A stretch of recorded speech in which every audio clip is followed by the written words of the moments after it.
Budget সহায়তা, রেলপথের উন্নয়ন এবং অনুদান হিসেবে বাংলাদেশকে $106 কোটি দেবে জাপান। দেশটির প্রধানমন্ত্রী শিগেরু ইশিবার সঙ্গে প্রধান উপদেষ্টা ডক্টর মোহাম্মদ ইউনূসের বৈঠকে বিভিন্ন বিষয়ে 6টি সমঝোতা স্মারক সই হয়েছে। বৈঠকে উন্মুক্ত ইন্দো প্যাসিফিকে বাংলাদেশের সমর্থনের কথা জানিয়েছেন প্রধান উপদেষ্টা।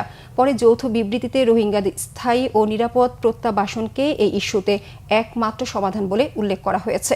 স্থানীয় সময় বেলা 11:30টায় জাপানের প্রধানমন্ত্রীর কার্যালয়ে পৌঁছালে বাংলাদেশের প্রধান উপদেষ্টাকে গার্ড অব অনার দেওয়া হয়।